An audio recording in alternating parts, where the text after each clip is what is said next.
Hi everyone, this is Kirti Tiwari and आज की video में हम डिस्कस करेंगे एस.टी. कॉलरिज, जिनका पूरा नाम है सैमुअल टेलर कॉलरिज।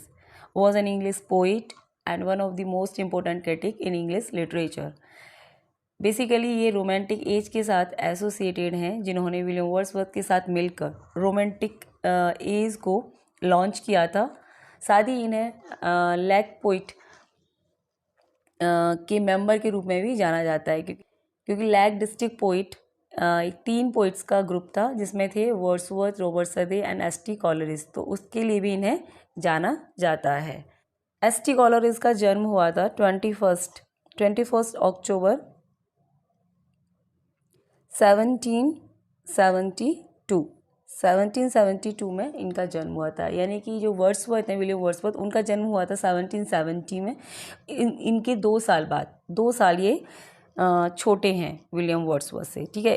21 अक्टूबर 1772 में इनका जन्म हुआ था और इनकी जो डेथ है वो हो गई थी 25 जुलाई 1834 में इनकी डेथ हो गई थी। प्लेस ऑफ डेथ है हाईगेट, मिडिलसेक्स, यूनाइटेड किंगडम। इनकी वाइफ का नाम था सारा फिकर, ठीक है। वैसे तो एस.टी. कॉलरिज ने बहुत कुछ लिखा था, जैसे Frost at Midnight, Ancient Mariner, Kubla Khan, Christabel जैसी पोइम्स के लिए ये पॉपुलर हैं। लेकिन इनका Biographia Literaria one of the most important work है इंग्लिश क्रिटिसिज्म का, जिससे टीजीटी पीजीटी एग्जाम्स में क्वेश्चंस पूछे जाते हैं। आज की वीडियो में हम इनका जो बायोग्राफी लिटरेरिया है उसके सभी इंपॉर्टेंट की फैक्ट डिस्कस करेंगे। तो चलिए स्टार्ट करते हैं। So the very first point here, how many chapters are in Biographia Literaria? यानी Biographia Literaria के अंदर जो टोटल चैप्टर हैं उनकी संख्या कितनी है, कितने चैप्टर हैं इसके अंदर। तो आपका जो आंसर है वो हो जाएगा 24, ठीक है। वैसे तो 23 चैप्टर हैं, लेकिन कंक्लूजन को अगर इसमें ऐड कर दिया जाए तो 24 हो जाएंगे। तो आंसर इज 24। नेक्स्ट पॉइंट है Biographia Literaria is divided in 2 parts, ठीक है। जो बायोग्राफी लिटरेरिया है इसको 2 भागों में डिवाइड किया गया है, ठीक है। टोटल चैप्टर इसके 24 हैं और इसे उन 24 चैप्टर को 2 भागों में डिवाइड किया गया है। पार्ट फर्स्ट चैप्टर 1 to 13, यानी कि जो पार्ट 1 है उसमें 1 to 13, 1 से लेके 13 चैप्टर हैं। And part second chapter 14 to 24, ठीक है। जो सेकंड पार्ट है उसमें 14 से लेकर जो 24 चैप्टर हैं वो सेकंड पार्ट में। From chapter 1 to 13 Coleridge talk about. तो यहाँ पे ये आपको बताना है कि जो चैप्टर मतलब है इनके 1 से लेके 13, उसमें कॉलरिज किस बारे में बात करते हैं। सो प्रिंसिपल ऑफ क्रिएशन की वो बात करते हैं चैप्टर 1 to 13, ठीक है। और अपने जो इनका चैप्टर है 13, इसी के अंदर इन्होंने जो इनका जो इम्पोर्टेंट थ्योरी है इमेजिनेशन की, वो इसी चैप्टर के अंदर इन्होंने दी है। सो सबसे इम्पोर्टेंट चैप्टर है इनका, मतलब जो फर्स्ट पार्ट है इसका, chapter number 13, okay. Next point है 3, chapter 14 to 24 of Biographia Literaria is about, ठीक है। जो चैप्टर 14 है, 14 से लेके 24 बायोग्राफिया का, ये किसके बारे में है। तो ठीक है, इसमें इन्होंने जो वर्ड्सवर्थ मिल्टन एंड शेक्सपियर, इनके बारे में वर्णन किया है। तो 14 से, तो क्वेश्चन आएगा कि 14 से लेके 24 तक जो चैप्टर है बायोग्राफी लिटरेरिया का, इसमें किस किस पोइट का जिक्र किया गया है। तो वर्ड्सवर्थ की थ्योरी को इन्होंने इसमें क्रिटिसाइज़ किया है, मिल्टन का और शेक्सपियर का नाम इन्होंने लिया है, ठीक है। नेक्स्ट है 4, which friend of Coleridge offered him money for the publication of Biographia Literaria, ठीक है। बायोग्राफिया लिटरेरिया के लिए जो कॉलरिज का जो बायोग्राफिया लिटरेरिया है, इसके पब्लिकेशन में इनकी हेल्प किसने की थी, फाइनेंशियली हेल्प। सो J.K. गच इनके फ्रेंड हैं, इन्होंने इनकी हेल्प की थी। नेक्स्ट पॉइंट है 5, what was the original name Coleridge intended for Biographia Literaria, ठीक है। इसके लिए इसका जो ओरिजिनल नेम है, जो कॉलरिज देना चाहते थे, वो क्या था, ऑटोबायोग्राफिया लिटरेरिया। नेक्स्ट पॉइंट है 6, what term has Coleridge use for the shaping and modifying power of mind, ठीक है। कॉलरिज ने modifying power of mind and shaping and modifying power of mind के लिए कौन सा टर्म यूज़ किया है? सो सैम प्लास्टिक टर्म इन्होंने यूज़ किया है। नेक्स्ट पॉइंट है 7, who says that the last chapter of the book Biographia Literaria place Coleridge in the first flight of critics. ठीक है, ये किसका स्टेटमेंट है, ये आपको यहाँ बताना है कि बायोग्राफिया लिटरेरिया का जो लास्ट चैप्टर है उसने जो कॉलरेज हैं उन्हें क्रिटिक्स की फर्स्ट फ्लाइट में बैठा दिया, यानी क्रिटिक्स से सबसे ऊपर जो स्थान है वो दे दिया है बायोग्राफिया के चैप्टर ने। तो ये स्टेटमेंट है ई अल्बर्ट का ये स्टेटमेंट है बायोग्राफिया लिटरेरिया को लेके। नेक्स्ट पॉइंट है 8, Coleridge described ordinary language as lingua communis. ठीक है, कॉलरिज ने लैंग्वेज को कैसे डिस्क्राइब किया है? तो उन्होंने लैंग्वेज को लिंग्वा कम्यून्स कहा है। ठीक है, नेक्स्ट पॉइंट है 9, Coleridge's comment on Wordsworth's views on poetry in Biographia Literaria included। ठीक है, कॉलरिज ने जो वर्ड्सवर्थ हैं उनकी पोइट्री का खंडन किया है, क्रिटिसाइज़ किया है। उन्होंने कहा है कि जो वर्ड्सवर्थ हैं उनके जो पोइट्री के पे विचार हैं जो दिए गए हैं उनसे वो सहमत नहीं है। तो अपने इन विचारों को भी उन्होंने बायोग्राफिया लिटरेरिया में इंक्लूड किया है। तो कौन से चैप्टर के अंदर किया है ये बताना है। तो चैप्टर नंबर है 17 से लेके 20, 17 to 20 उन्होंने वर्ड्सवर्थ के जो व्यूज़ हैं उनका खंडन किया है। नेक्स्ट पॉइंट है 10, in his book Biographia Literaria Coleridge talk about the function of a critic. According to him the function of a critic is to. ठीक है, अपनी बुक बायोग्राफिया लिटरेरिया में कॉलरिज बात करते हैं क्रिटिक के फंक्शंस के बारे में कि क्रिटिक के क्या फंक्शन होते हैं, क्या कार्य उसके होते हैं। अकॉर्डिंग टू हिम, उनके अनुसार जो क्रिटिक है उसका काम क्या है, ये क्रिटिक का क्या काम होता है उनके अनुसार कि कोई भी वर्क है उसको एप्रिसिएट करना, इंटरप्रेट करना, यानी व्याख्या करना, उसकी प्रशंसा करना, ये कार्य होते हैं एक क्रिटिक के, एक बेस्ट क्रिटिक के। ठीक है, नेक्स्ट पॉइंट है 11, who use the phrase the high road of life. ठीक है, हाई रोड ऑफ लाइफ ये फ्रेज किसने यूज किया था? So Coleridge use the phrase the high road of life. Next point है 12,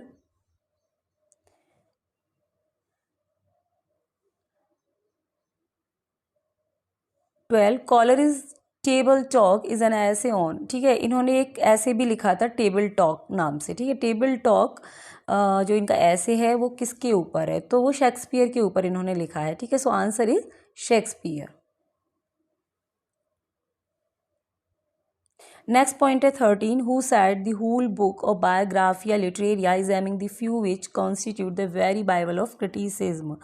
ठीक है, तो बायोग्राफिया को बाइबल ऑफ क्रिटिसिज्म कहने वाले राइटर हैं सेंसबरी, है ना। इन्होंने कहा था Saintsbury said the whole book of Biographia Literaria is among the few which constitute the very bible of criticism.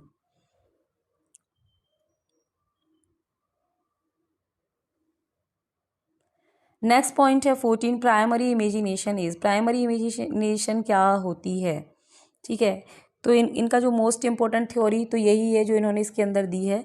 ठीक है, shared by all and allow people to unconsciously understand the structure of the world. ठीक है, जो primary imagination होती है वो सबके अंदर पाई जाती है। ठीक है, ये इनका मानना है। ठीक है, नेक्स्ट है 15, secondary imagination is belong purely to the poet who can consciously shape new world. ठीक है, सेकेंडरी इमेजिनेशन क्या है इनके अनुसार?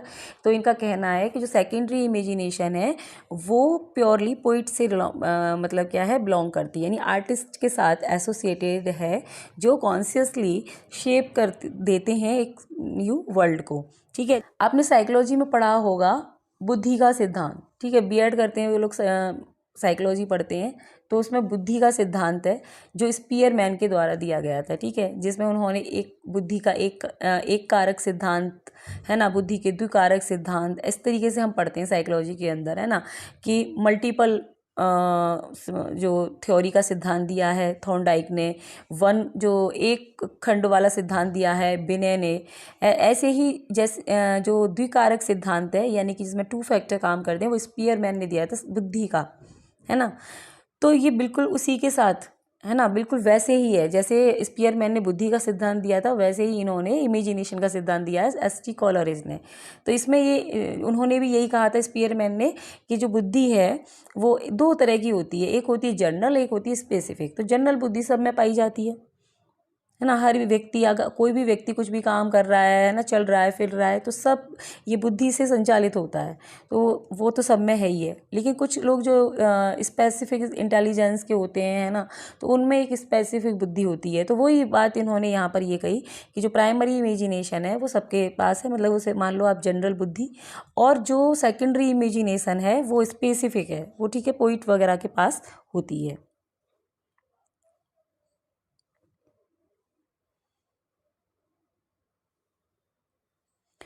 ठीक है, नेक्स्ट पॉइंट है 16। It is an inferior faculty to imagination. ठीक है, ये एक और फैकल्टी की यहाँ बात कर रहे हैं, इमेजिनेशन की एक और फैकल्टी होती है। It act mechanically in bringing together various dissimilar component to produce appropriate image. It is the logical faculty this refers to.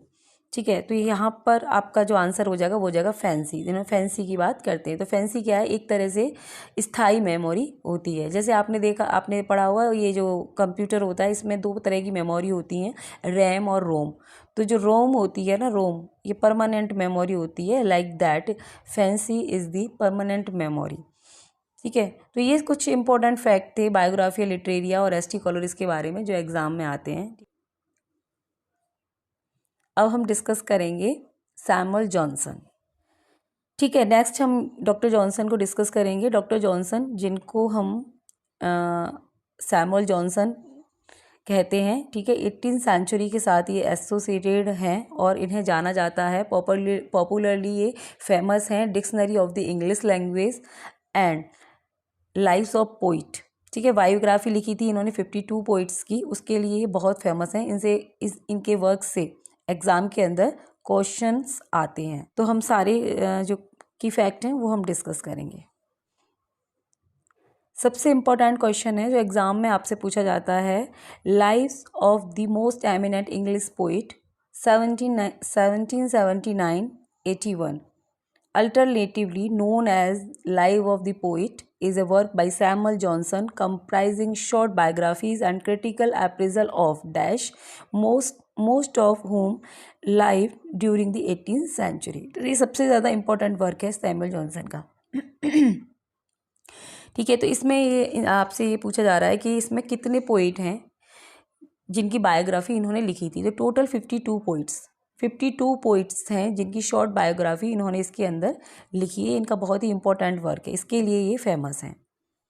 Next point है 2, James Boswell the life of Samuel Johnson described by dash as the most famous single work of biographical art in the whole of literature.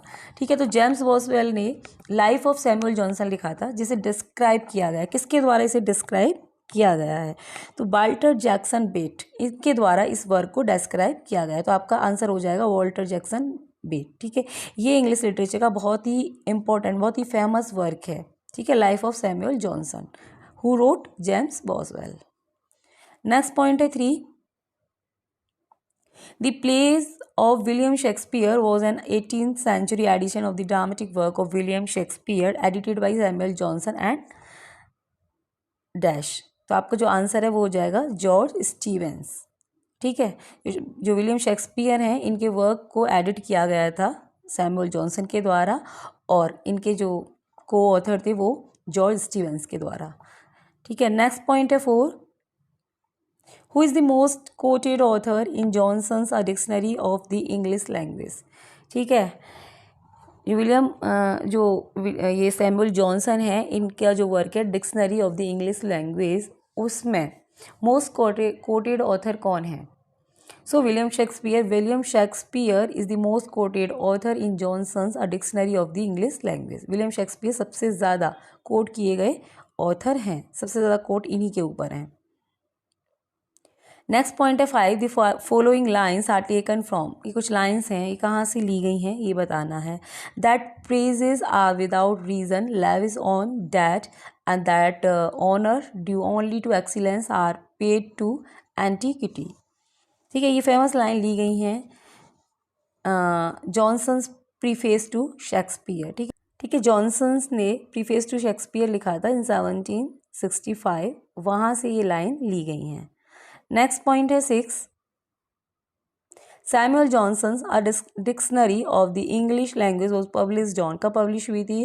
ये publish हुई थी on 15 अप्रैल 1755 को ये publish हुई थी। ठीक है, नेक्स्ट पॉइंट है 7, who criticize Milton Lycidas for over using obscure allusions. ठीक है, मिल्टन का जो लिसिडस है उसको क्रिटिसाइज किया गया है, किसने उसे क्रिटिसाइज किया गया है? So doctor Johnson criticize Milton Lycidas for over using obscure एल्यूजन।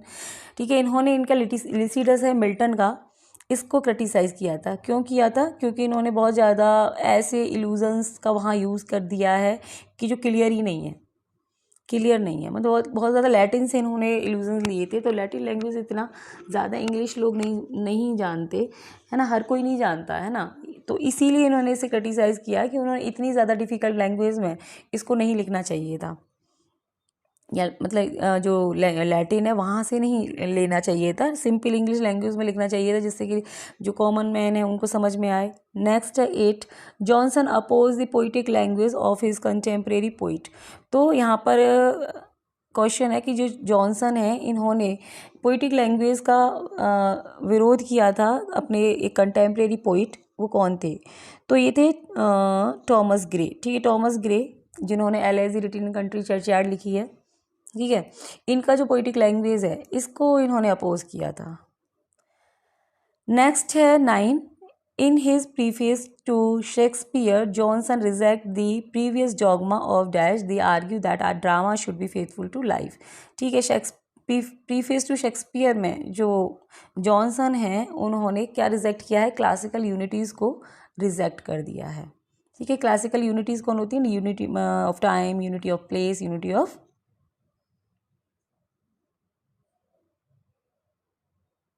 Action. ठीक है, तो ये 3 यूनिटीज़ हैं क्लासिकल, इन्होंने रिजेक्ट किया है preface to Shakespeare. Next point है 10, who discuss in his preface to Shakespeare fault including his lack of morality. ठीक है, अपने प्रीफेस टू शेक्सपियर में कौन है जिन्होंने शेक्सपियर के फॉल्ट्स को डिस्कस किया है? तो प्रीफेस टू शेक्सपियर जब सैमुअल जॉनसन ने लिखा है तो वही डिस्कस करेंगे। सो आंसर आपका हो जाएगा Samuel Johnson discuss in his preface to Shakespeare fault including his lack of morality. और क्या लिखा है इन्होंने? ठीक है, his vulgarity, his carelessness in crafting plot and occasional inattentiveness when choosing word or word order। ठीक है, तो ये सारी चीज़ों को लेकर इन्होंने शेक्सपियर को क्रिटिसाइज किया है। नेक्स्ट पॉइंट है 11, which of the following Johnson's biographer claimed. ठीक है, कौन से बायोग्राफर हैं जॉनसन के जिन्होंने कहा है, ये एक स्टेटमेंट है, there is no better statement of the reason why Shakespeare need to be edited and what aim an editor can reasonably set himself than Johnson proposal. ठीक है, तो यहाँ पर एक बायोग्राफर रहे हैं डॉक्टर जॉनसन के, जिनका नाम है जॉन वेन।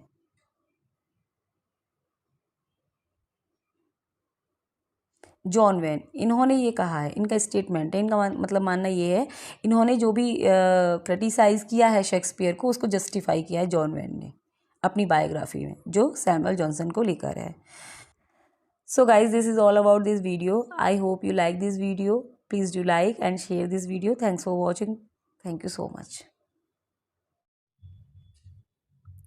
नेक्स्ट क्रिटिक्स हैं हमारे पास जॉन ड्राइडन। इनका जन्म हुआ था इन 1631 एंड 1700 में इनकी डेथ हो गई है। ठीक है, Dryden occupies a seminal place in English critical history. ठीक है, ड्राइडन भी सेमिनल प्लेस है इंग्लिश क्रिटिकल हिस्ट्री में। Samuel Johnson called him the father of English criticism. Samuel Johnson ने कहा था ड्राइडन को फादर ऑफ इंग्लिश क्रिटिसिज्म। ठीक है, जो एरिस्टोटल है वो फादर ऑफ क्रिटिसिज्म है। अगर ये क्वेश्चन आए कि इंग्लिश क्रिटिसिज्म का फादर किसे कहा जाता है, तो यहाँ पर आपका आंसर होगा ड्राइडन। और कहा किसने था? सैमुअल जॉनसन ने इन्हें इंग्लिश और फादर ऑफ इंग्लिश क्रिटिसिज्म कहा है।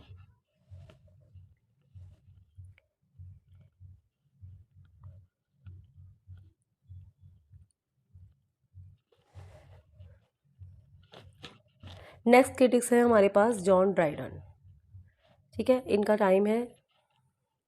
नेक्स्ट क्रिटिक्स है हमारे पास जॉन ड्राइडन, इनका जन्म हुआ था 1631 में, डेथ हुई थी 1700, ठीक है, यानी कि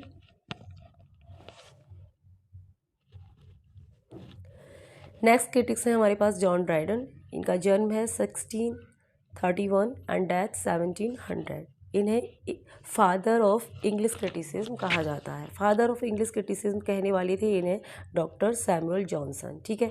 अगर क्वेश्चन आए कि फादर ऑफ क्रिटिसिज्म कौन है तो वो एरिस्टोटल है। अगर ये क्वेश्चन आए कि फादर ऑफ इंग्लिश क्रिटिसिज्म कौन है तब आपका आंसर होगा जॉन ड्राइडन, ठीक है। तो हम इनके जो इम्पोर्टेंट पॉइंट हैं वो डिस्कस करेंगे।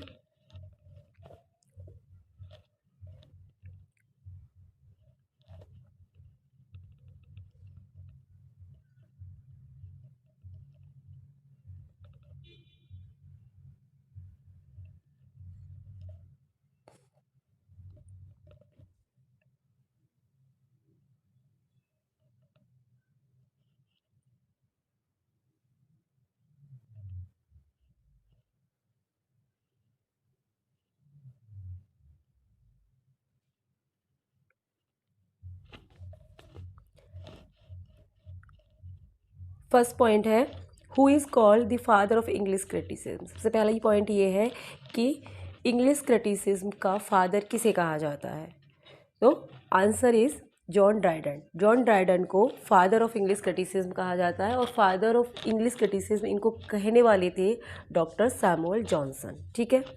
नेक्स्ट पॉइंट है who called John Dryden the father of English criticism, ठीक है। जॉन ड्राइडन को फादर ऑफ इंग्लिश क्रिटिसिज्म कहा किसने था, तो answer is doctor Samuel Johnson.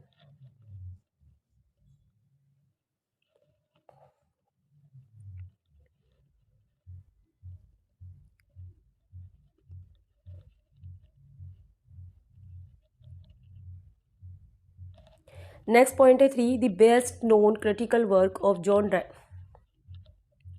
Next point है 3 the best known critical work of John Dryden is. John Dryden का जो बेस्ट क्रिटिकल वर्क है वो कौन सा है, आंसर है आपका N essay of dramatic poesy in 1668, ठीक है। एसे ऑफ ड्रामेटिक पोइजी इनका बेस्ट क्रिटिकल वर्क है जो आया था 1668 में। Next point 4 who was England. Next point है 4 who was England's first poet laureate. England के फर्स्ट पोइट लॉरियट कौन थे।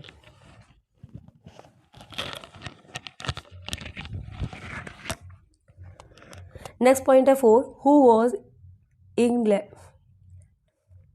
नेक्स्ट पॉइंट है 4 who was England first poet laureate.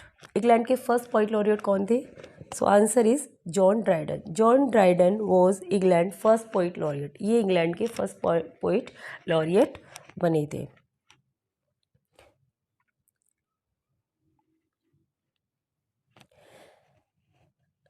Note the origin of the laureateship date back to 1616 when a pension was provided to Ben Jonson, but the first official holder of the position was John Dryden, appointed in 1668 by Charles II, ठीक है। जो लॉरियटशिप की जो starting है वो 1616 में ही हो गई थी, ठीक है, एक पेंशन के साथ, ठीक है। जो पोइट लॉरियट है उसको पेंशन दी जाती थी जब बेन जॉनसन थे और किंग जेम्स फर्स्ट इनका टाइम था, तो एज ए लॉरियटशिप इनको पेंशन दी जाती थी बेन जॉनसन को इन 1616, बट ऑफिशियली ये जो पोजीशन है ये किसी ने होल्ड नहीं की थी, ठीक है। तो इन 1668 में चार्ल्स सेकंड ने ये जो ड्राइडन है जॉन ड्राइडन इन्हें ऑफिशियल पोइट लॉरियट बनाया था, ठीक है। नेक्स्ट पॉइंट है 5 In which of his work Dryden attempt to justify drama as a legitimate form of poetry? Next point है 5. In which of his work Dryden attempt to justify drama as a legitimate form of poetry? Comparable to the epic as well as defend English drama against that of the ancient and the French. ठीक है, अपने कौन से work में जो Dryden है वो justify करते हैं ड्रामा को और पोइट्री की एक लेजिमेट फॉर्म उसको बताते हैं। वो एपिक से इससे कंपेयर करते हैं, तुलना करते हैं और इंग्लिश ड्रामा को डिफेंड करते हैं, है ना। डिफेंड किसके अगेंस्ट करते हैं वो इसे? एंशियंट ड्रामा और फ्रेंच, यानी फ्रेंच ड्रामा और जो प्राचीन ड्रामा था उससे बेहतर मानते हैं ड्राइडन इंग्लिश ड्रामा को। तो उनका ये कौन सा वर्क है? ये उनका वर्क है an essay of dramatic poesy in 1668। Next point है 6. हु अफर्म्ड, नेक्स्ट पॉइंट है 6,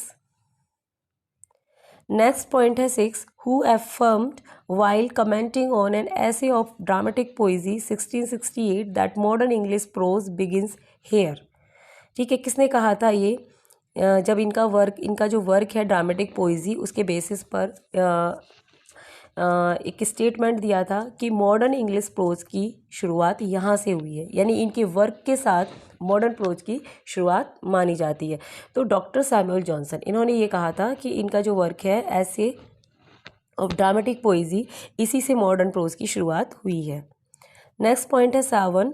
इन 17th सेंचुरी लंदन सफ़र 2 टेरिबल डिजास्टर।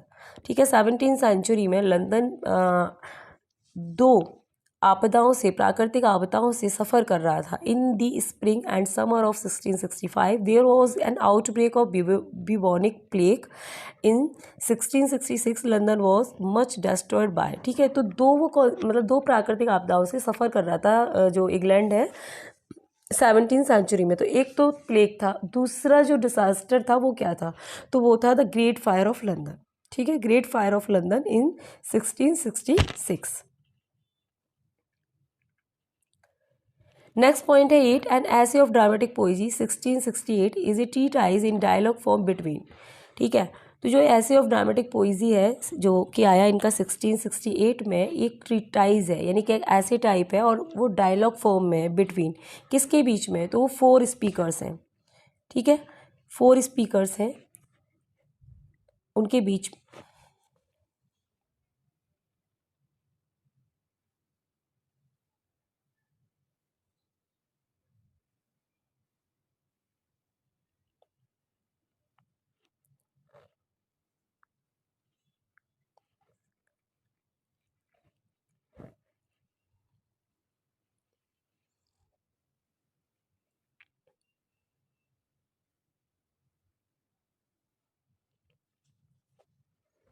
नेक्स्ट पॉइंट है 8. An essay of dramatic poesy 1668 is a treatise in dialogue form between. ठीक है, ये जो इनका work है dramatic poesy 1668 एक ऐसे टाइप है और डायलॉग की फॉर्म है। किस किस के बीच में है ये? तो इसमें 4 स्पीकर हैं। 4 स्पीकर कौन कौन है? यूजीनियस है, लेसिडियस है, क्राइट्स है और नींडर। ये 4 स्पीकर के बीच में एक डिबेट फॉर्म में है ये वर्क। नेक्स्ट पॉइंट है 9. Among the 4 character Eugenius, Crites, Lisideius and Neander in an essay of dramatic poesy 1668 John Dryden is represented by. तो ये जो 4 स्पीकर हैं इनमें से जॉन ड्राइडन कौन है? तो नींडर कौन है? ये जो ड्राइडन है इनको रिप्रेजेंट करता है ये कैरेक्टर। नेक्स्ट पॉइंट है 10. John Dryden an essay of dramatic poesy 1668 is modelled on. ये किसके मॉडल पर आधारित थी? तो आंसर है आपका Philip Sidney defence of poesy 1580। ठीक है, फिलिप सिडनी का जो डिफेंस ऑफ पोइजी है उसके मॉडल पर, मतलब उस पर ये आधारित थी। नेक्स्ट पॉइंट है 11. Which disaster close the theatre in London 1665। ठीक है, कौन सा डिज़ास्टर था जिसकी वजह से जो लंदन थिएटर थे वो क्लोज हो गए थे? ठीक है, 1665 में। So the great plague of London, London में ना एक जो प्लेग है वो फैल गया था। नेक्स्ट पॉइंट है 11, which disaster close the theatre in London in 1665। ठीक है, क्या डिजास्टर था वो, यानी कौन सी आपदा आ गई थी लंदन में जब थिएटर जो है बंद हो गए थे 1665 में। The great plague of London, London में ग्रेट प्लेग फैल गया था। So guys this is all about this video, thanks for watching.